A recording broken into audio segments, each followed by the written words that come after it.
This video lesson is made up of a short narrative about what happens to a young man just before a weekend. After the narrative, there is a quiz about the vocabulary used by the narrator. The vocabulary includes a number of phrasal verbs, slang, and idiomatic expressions.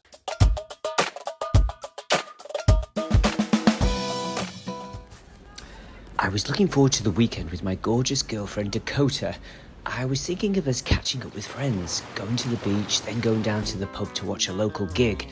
But instead, out of the blue, I got into a long, exhausting argument with Dakota on the beach, close to her house. She'd felt jealous and said I was a bit too interested in her friend Priscilla. I told her there was no reason for her to be jealous. I tried to explain that Priscilla, who, by the way, hangs out with Dakota quite often, is personable, intelligent, and enjoys a good conversation just as much as I do. So I like her, but only as a friend. And if she also happens to be easy on the eye, well, there's nothing I can do about that. Dakota knows I'm much more than just happy with her. She knows how I feel about her. But since she can be as stubborn as a mule, she remains suspicious and wouldn't hear me out at all. So I decided to give her some space to chill out and realised that her jealousy was unfounded. And with that in mind, I said goodbye to her and left, feeling ticked off and frustrated. I then headed home, walking through the park, situated between my place and Dakota's. It was quickly getting dark. The weather was actually perfect. Too bad I couldn't really enjoy it, the mood I was in. Anyway, on the way home I bought some tasty-looking Thai food. My plan for the night had collapsed, and I was feeling down, so I had to first tell myself to stop the negative thinking. It's not the end of the world. Just get home, kick back, have dinner, and watch an old Western. I've always liked Western movies since I was very young, so I thought it would be a good distraction. Feeling better, I walked on and reached the end of the park. There is a bar on the other side of the road. As I passed by the bar, I saw two guys stepping out staggeringly.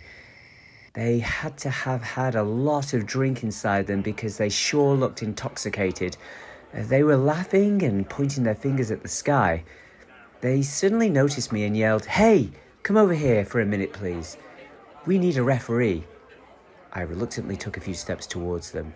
They were drunk as a skunk and could hardly stand still. I nodded and waited for them to speak. One of them said, "My buddy and I have just made a bet, and we need a referee." I asked what bet was on. He pointed at somewhere in the sky behind me and said, "Well, I'm saying that that's the moon in the sky, but my buddy thinks it's the early morning sun. So, which is it?" I'd been preoccupied thinking about Dakota and hadn't noticed the sky, so I took a look at where he was pointing at, and all I saw was a bright street lamp shining against the pitch-dark sky. I suddenly thought Dakota would have had a good laugh here. Then I spontaneously said, "Sorry guys, I wouldn't know. I'm a stranger around here, and I don't know this neighbourhood." They cracked up laughing.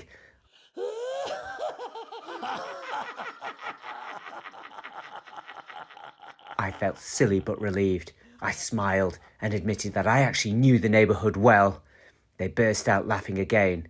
I waited a few seconds, and then I told them that the shining light in the sky was just a street lamp. They looked up at the lamp, then at each other, and this time they were both in stitches, holding onto their bellies. I looked back at them and started to laugh too. Then I waved at them. "See you guys." And as I walked away, I suddenly began to notice the appetizing aroma of the food I was carrying and thought of the movie I was going to watch while having my dinner. My appetite had officially returned.